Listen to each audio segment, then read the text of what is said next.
नमस्कार, मी अनुजा. तुम्ही पाहत आहात मुंबई तक. 2 अपघात आणि त्याच्यामध्ये तब्बल 34 जणांचा जीव गेलेला आहे.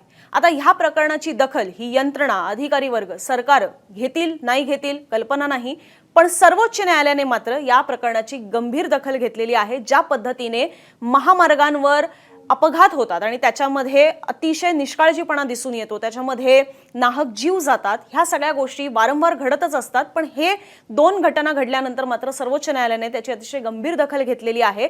आणि ह्या सगळ्यानंतर राज्य सरकार असतील किंवा केंद्र सरकार असतील यांना 13 सूचना किंवा खरं तर 13 नियम सुद्धा सांगितलेले आहेत, जे त्यांना पाळणं अनिवार्य असणार आहे, बंधनकारक असणार आहे. आता ह्या घटना नेमक्या काय होत्या, सर्वोच्च न्यायालयाने असे नेमके ते 13 नियम कुठले सांगितलेले आहेत ज्यासाठी तुम्हाला सुद्धा पार्किंग करताना विचार करावा लागेल. राज्य सरकार, केंद्र सरकार यांना सुद्धा याची गांभीर्याने दखल घ्यावी लागणार आहे. असं नेमकं काय आहे की ज्याच्यामुळे सर्वोच्च न्यायालयाने ह्याच्यामध्ये सुद्धा रस्ते पार्किंग आणि या सगळ्या गोष्टींमध्ये सुद्धा आपल्या मूलभूत अधिकारांची आठवण करून दिलेली आहे. आणि तसंच कोर्टाला सुद्धा या प्रकरणामध्ये आपला विशेष अधिकार वापरावा लागलेला आहे. तर हे प्रकरण नेमकं काय आहेत या सगळ्या गोष्टी आजच्या व्हिडिओमधनं अतिशय नीट समजून घेऊया. नमस्कार, मी अनुजा. तुम्ही पाहत आहात मुंबई तक. आता मृत्यू हा खरं तर कधीच कोणाच्या हातात नसतो, पण असे काही घटना असू शकतात की ज्याच्यामध्ये मृत्यू हा नक्कीच टाळता येण्यासारखा असतोच. म्हणजेच अवॉइडेबल फॅक्ट्स, अवॉइडेबल घटना, इन्सिडेंट्स अशा पद्धतीने सुद्धा कोर्टाने म्हटलेलं आहे. आणि हे अशा अर्थाने आहे की महामार्गांवर खास करून किंवा रस्ते जे असतात त्याच्यावर ज्या पद्धतीने निष्काळजीपणा असतो, काही गोष्टींकडे कानाडोळा केला जात असतो किंवा काही गोष्टींच्या सुविधाच नसतात किंवा काही अनधिकृतरित्या गोष्टी घडत असतात आणि त्याच्याकडे लक्ष देण्यात आलेलं नसतं, ह्या सगळ्यामुळे कोर्ट इथे म्हणत आहे की अशा गोष्टी की ज्या आपल्याला टाळता येऊ शकतात, जसं की अनधिकृत गोष्टींवर कारवाई करणं असेल, योग्य त्या सुविधा उपलब्ध करणं असेल, हे सगळं करता येऊ शकतं, पण तरीही ते केलं जात नाही आणि म्हणून अनेकांचे अपघात होत आहेत आणि त्याच्यामध्ये मात्र जीव जात आहेत. यावरनं कोर्टाने खडसावलेलं आहे. कोणाला तर राष्ट्रीय महामार्ग प्राधिकरण जे असतं त्यांना सुद्धा, म्हणजेच नॅशनल हायवे अथॉरिटी ज्यांच्याकडे आहे त्यांना सुद्धा खडसावलेलं आहे. आणि तसंच राज्य सरकारचे सुद्धा PWD विभाग जे असतात त्यांना सुद्धा कोर्टाने खडसावलेलं आहे. आणि यामध्येच कोर्टाने आर्टिकल 21 जे आपल्या मूलभूत अधिकारांअंतर्गत येतं, संविधानानं आपल्याला काही मूलभूत अधिकार दिलेले आहेत, त्याच्यामधला आर्टिकल 21 चा सुद्धा उल्लेख केलेला आहे कोर्टाने ह्याच्यामध्ये, या केसमध्ये. ह्यासाठी कारण कोर्टाचं सुद्धा म्हणणं आहे की राईट टू लाईफ ह्याचा सुद्धा याच्यामध्ये समावेश आहे. आर्टिकल 21 अंतर्गत अनेक अशा गोष्टी आहेत की जे आपल्या मूलभूत अधिकारांअंतर्गत येतात, जसं राईट टू प्रायव्हसी सुद्धा आहे, राईट टू क्लीन एन्व्हायरमेंट आहे, त्याच पद्धतीने राईट टू लाईफ सुद्धा आहे. जगण्यासारखी किंवा जगण्यायोग्य परिस्थिती असणं हे सुद्धा सरकारांची ही कर्तव्य आहेत की तुम्ही आपल्या नागरिकांसाठी जगण्यासाठी योग्य परिस्थिती त्यांच्यासाठी ठेवाल. ह्यामुळे इथे कोर्ट असं म्हणत आहे की तुम्ही योग्य पद्धतीने रस्ते तयार करणं, महामार्ग असतील तर त्या पद्धतीने सुद्धा तिकडे सगळ्या गोष्टींच्या उपाययोजना ठेवणं आणि अनधिकृत गोष्टी असतील तर कारवाई करणं, या सगळ्या गोष्टी सुद्धा तुम्ही नागरिकांच्या चांगल्या आरोग्यासाठी, कारण तिथेच अपघात होत आहेत, त्याच्यामध्ये लोकांचे जीव जात आहेत, अगदी तान्ह्या मुलांचे सुद्धा जीव जात आहेत. आणि म्हणून कोर्ट इथे त्यांना सांगत आहे की तुम्ही, म्हणजे ज्यांच्याकडे अथॉरिटी आहे, ज्यांच्याकडे अधिकार आहेत, जे प्राधिकरणं आहेत, ते अशा पद्धतीने ही परिस्थिती नीट जगण्यायोग्य ठेवत नाहीयेत आणि म्हणून लोकांचे बळी जात आहेत, ह्यावरनं कोर्टाने खडसावलेलं आहे. आता हे करत असताना 2 अशा घटना आहेत की ज्याच्यामुळे कोर्टाने या 2 घटनांची सुमोटो दखल घेतलेली आहे. म्हणजेच कोणीही केस केलेली नसताना, कोणीही याचिका घेऊन कोर्टाकडे गेलेलं नसलं तरी सुद्धा जर कोर्टाला असं वाटत असेल की हे प्रकरण फार गंभीर आहे, याच्यामध्ये लक्ष देणं गरजेचं आहे, तर अशा वेळेला कोर्ट स्वतःहून त्या प्रकरणांची दखल घेतं, ज्याला सुमोटो ॲक्शन म्हणतात किंवा सुमोटो केस म्हणतात. तर हे कोर्टाने ह्या प्रकरणामध्ये केलेलं आहे. ती प्रकरणं मी सुद्धा तुम्हाला सांगेन. पण याच्यामध्ये आणखीन एक महत्त्वाचा मुद्दा येतो, तो म्हणजे कोर्टाने वापरलेला विशेष अधिकार. आर्टिकल 142 अंतर्गत जे संविधानातलंच आहे त्याच्यातनं सुद्धा सर्वोच्च न्यायालयाला काही विशेष अधिकार मिळालेले आहेत. ते कशा अर्थाने, तर ज्या वेळेला ज्या लोकांना किंवा खरं तर ज्या यंत्रणांकडे न्याय देण्याचे अधिकार आहेत त्या यंत्रणा जर कमी पडत असतील, जर जस्टिस डिलिव्हर होत नसेल, न्याय मिळत नसेल, तर अशा वेळेला कोर्ट 142 आर्टिकल अंतर्गत त्या विशेष अधिकारांचा वापर करतं आणि कोर्ट अर्थात तो न्याय देण्याचा प्रयत्न करत असतं. आणि त्यावेळेला कोर्टाने जे डिरेक्शन्स दिलेले असतात, जे आदेश दिलेले असतात, ते पाळणं बंधनकारक सुद्धा असतं. तर आता या घटना नेमक्या काय आहेत ज्याच्यामुळे कोर्टाने ही एवढी गंभीर दखल घेतलेली आहे आणि अशा पद्धतीने खडसावलेलं आहे, त्या 2 घटना सुद्धा जाणून घेऊया. या घटना अशा 2025 मधल्या आहेत की ज्याच्यामध्ये जामनगर अमृतसर ह्या पट्ट्यामध्ये किंवा या महामार्गावरचा जो एक भारतमाला एक्सप्रेसवे हा पॉइंट आहे, त्या ठिकाणी एका ढाब्याच्या ठिकाणी एक ट्रेलर पार्क्ड होता आणि एक मागून बस येत होती की जिची त्या पार्क्ड असलेल्या ट्रेलरला धडक बसली आणि ह्याच्यामध्ये 14 जणांचा जीव त्यांनी गमावलेला आहे. त्या पलीकडे जाऊन अनेक जण जखमी सुद्धा होते. ही झाली एक घटना. दुसरी घटना ही तेलंगणामधली आहे. त्या ठिकाणी सुद्धा राष्ट्रीय महामार्गावर एक अवजड वाहन हे उलट्या दिशेने येत होतं आणि तिथे सुद्धा खड्डा चुकवण्याच्या नादामध्ये समोरून जी सरकारी बस येत होती, म्हणजे सरकारची जी बस असते ती तेलंगणा सरकारची जी बस होती, आपल्याकडे जशा एसटी असतात त्याच पद्धतीने ती बस समोरून येत होती. ती सरळ दिशेनेच येत होती बस, पण हे जे अवजड वाहन आहे हे उलट्या दिशेने येत होतं. त्याला मध्ये खड्डा दिसला ड्रायव्हरला, त्याने चुकवण्याच्या प्रयत्नामध्ये त्या बसला धडक दिली आणि ह्याच्यामध्ये सुद्धा 19 जणांचा मृत्यू झालेला आहे, ज्याच्यामध्ये अगदी 40 दिवसांचं तान्हं बाळ सुद्धा होतं. त्यामुळे विचार करा की या घटना किती मोठ्या आहेत. बऱ्याचदा हे आपल्याला दिसतात बातम्यांमध्ये, एखाद्या हेडलाईन पुरता दिसतात किंवा अगदी 2 दिवसांपुरता त्याची चर्चा होते आणि नंतर परत एकदा काही दिवस घडत नाही आणि काही दिवसानंतर अशा घटना सुद्धा आपल्याला वारंवार घडताना पाहायला मिळतात. बऱ्याचदा आपणही सगळेजण प्रवास करत असताना आपल्यालाही दिसत असतं की रस्त्याच्या दुतर्फा अनधिकृतरित्या गाड्या ह्या पार्क झालेल्या असतात. रस्त्यांची अवस्था फार बिकट झालेली असते. पण सरते शेवटी ह्याच्याबद्दल कितीही बोललं तरी सुद्धा तेवढ्यापुरता तात्पुरत्या गोष्टी सुटतात आणि परत कालांतराने हे अशा पद्धतीचे अपघात हे घडतच असतात, ज्याच्यामध्ये सर्वसामान्यांचा नाहक हा बळी जातोय. ह्याच गोष्टींची कोर्टाने मात्र, सर्वोच्च न्यायालयाने मात्र दखल घेतली आणि स्वतःहून याच्यामध्ये केस दाखल करून घेतली, सुमोटो ॲक्शन. आणि त्याच्यानंतर ह्या सगळ्या संदर्भात राज्य सरकार असतील किंवा केंद्र सरकार असतील ह्यांना अशा 13 सूचना देण्यात आलेल्या आहेत किंवा 13 नियम घालून देण्यात आलेले आहेत की ज्याचं त्यांना पालन हे करावं लागेल. आता ते 13 नियम नेमके काय आहेत ते सुद्धा समजून घेऊयात. त्यातला सगळ्यात पहिला नियम आहे, तोच सगळ्यात महत्त्वाचा आहे, तो म्हणजे की रस्त्याच्या कडेला पार्किंग करता येणार नाही. महामार्ग असतील वगैरे तर बेसिकली इथे कोर्ट सांगत आहे की तुम्ही रस्त्याच्या कडेला पार्किंग करू शकत नाहीत. बरेचदा आपण पाहत असतो की 4 लेनचा वगैरे रस्ता असतो आणि त्याच्या कडेला मात्र अशा इलिगल पद्धतीने गाड्या ज्या असतात त्या पार्क करून टाकलेल्या असतात. कधी त्याच्यामध्ये छोट्या गाड्या असतील, 4 चाकी असतील, पण कधी कधी अवजड वाहनं जी आहेत ती सुद्धा पार्क केलेली असतात. बऱ्याचदा अशा पद्धतीचे अपघात हे रात्रीच्या वेळेला होतात, कारण ती वाहनं अंधारामध्ये पार्क केलेली दिसत नसतात. तिकडे लाईट्स असतीलच याची गॅरंटी नसते किंवा बऱ्याचदा त्यांनी पार्किंग लाईट ऑन केलेला नसतो. ह्या सगळ्यामुळे सुद्धा हे अपघात घडत असतात आणि म्हणून इथे कोर्टाने सांगितलेलं आहे की या महामार्ग वगैरे असतील तर ह्या ठिकाणी रस्त्याच्या दुतर्फा तुम्ही गाड्या पार्क करू शकत नाही. आता खरोखर याची अंमलबजावणी होते का हे मात्र आपल्याला बघायला हवं.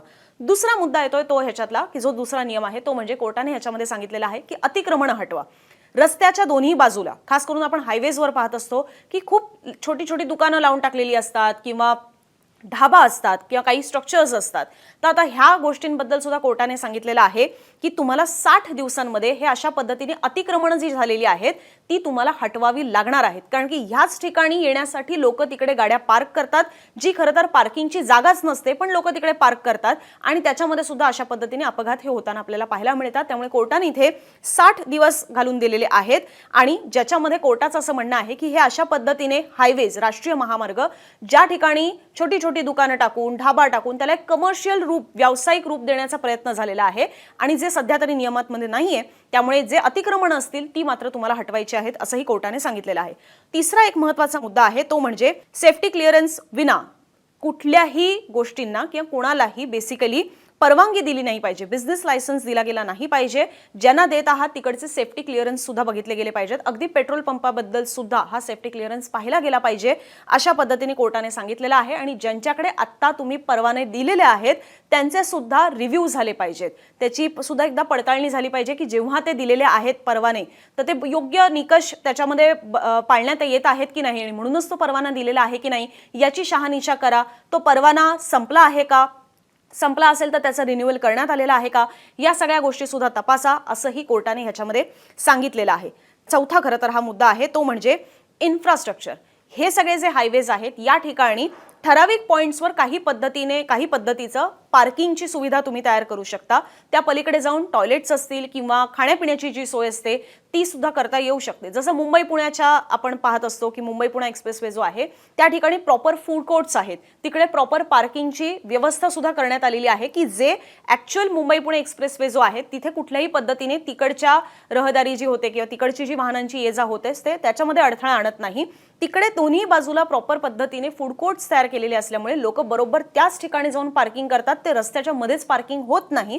अर्थात गर्दीच्या वेळेला तेही होताना आपल्याला बऱ्याचदा पाहायला मिळतं, पण किमान ते अशा पद्धतीने जर इन्फ्रास्ट्रक्चर तयार करण्यात आलं की जे रस्त्याच्या बाजूला कुठेतरी ठिकाणी असेल, जे अधिकृत असेल, ज्या ठिकाणी प्रॉपर टॉयलेट्स असतील किंवा स्वच्छतागृह असतील, फूड अरेंजमेंट्स असतील आणि पार्किंग ह्याची जर सोयच व्यवस्थित पद्धतीने करण्यात आली तर अशा पद्धतीने लोक कुठेही पार्किंग करणार नाहीत असं सुद्धा कोर्टाने ह्याच्यामध्ये म्हटलेलं आहे. त्याच्यानंतर पाचवं त्यांनी सांगितलेलं आहे ते म्हणजे की इमर्जन्सी रिस्पॉन्स नेटवर्क सुद्धा असलं पाहिजे. याचं कारण असं आहे की ज्या वेळेला महामार्गांवर खास करून अपघात होत असतात त्यावेळेला तिकडे तातडीनं वैद्यकीय हेल्प जी असते ती पटकन मिळत नाही, मेडिकल हेल्प पटकन मिळत नाही. ज्या वेळेला अशा पद्धतीचा अपघात होता त्यावेळेला तो पहिला तास जो असतो तो फार महत्त्वाचा असतो. मात्र ती कुठून तरी ॲम्ब्युलन्स येणार, त्याच्यानंतर ती तिकडे उपचारासाठी घेऊन जाणार, याच्यातच तो तासभर निघून जातो आणि याच्यामध्ये बऱ्याचदा तो रुग्ण वाचत नाही. आणि ह्याच्यामध्ये सुद्धा बऱ्याचदा एखादी व्यक्ती अपघात झाल्यानंतर कदाचित जिवंत असू शकते पण योग्य पद्धतीने उपचार हे वेळीच मिळालेले नाहीत म्हणून सुद्धा ते मृत घोषित करण्यात येतात. तर यासाठी सुद्धा कोर्टाने सांगितलेलं आहे की प्रत्येक 75 किलोमीटर अंतरावर ॲम्ब्युलन्स असायला हवी किंवा मेडिकल सुविधा जर असेल तर ती उपलब्ध करून देण्यात यावी, जेणेकरून हे जर अपघात जरी झाला तरी सुद्धा तो रुग्ण किंवा तो अपघातग्रस्त जी व्यक्ती आहे ती बचावली जाऊ शकते. सहावा मुद्दा आहे तो म्हणजे ब्लॅक स्पॉट. महामार्ग असतील, असे काही रस्ते असतील की ज्या ठिकाणी काही स्पॉट्स हे आपल्याला अगदी माहितीच असतात की या ठिकाणी हमखास अपघात होऊ शकतो, तर हे ब्लॅक स्पॉट्स ओळखले गेले पाहिजेत असंही सांगितलेलं आहे. त्या ठिकाणी तशा पद्धतीचं लाइटिंग असलं पाहिजे, स्पीड ब्रेकर्स असले पाहिजेत, जेणेकरून लोकांना सुद्धा लक्षात येईल की इथे आपल्याला जाताना आणखीन सावधानता बाळगली गेली पाहिजे.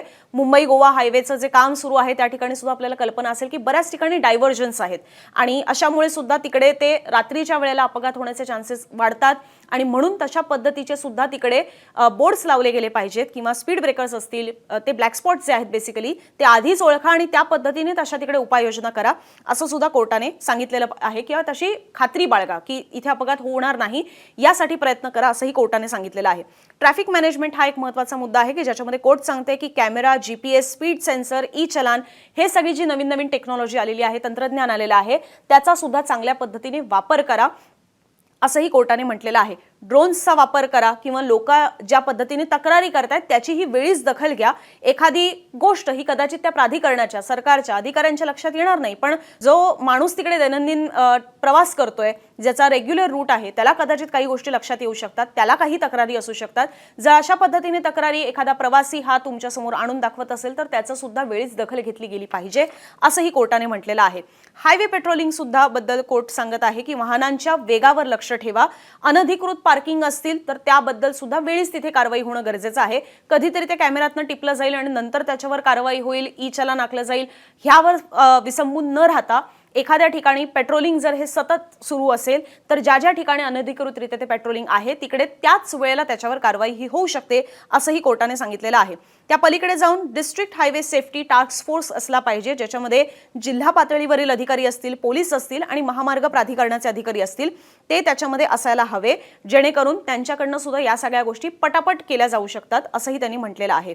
इंटरस्टेट कोऑर्डिनेशन असलं पाहिजे कारण की सर्वोच्च न्यायालयाने ह्या अशा पद्धतीच्या नियमांची अंमलबजावणी ही सर्वच राज्यांमध्ये सांगितलेली आहे. त्याच्यामध्ये एका राज्याचे एक नियम, दुसऱ्या राज्याचे दुसरे नियम किंवा एकाचा एक निकष दुसऱ्याचा दुसराच निकष, याच्यातनं बऱ्याचदा त्याचं निराकरण जे असतं ते करणं कठीण होऊन जातं. प्रॉब्लेम सॉल्व्हिंग मध्ये बऱ्याचदा डिफिकल्टी येत असते किंवा कुठली कारवाई करायची असेल तर त्याच्यामध्ये डिफिकल्टी येऊ शकते. लोक त्याच्यामध्ये भयंकर संभ्रमावस्थेत जाऊ शकतात की एका राज्यात एक नियम आहे, दुसऱ्या राज्यात दुसराच नियम आहे.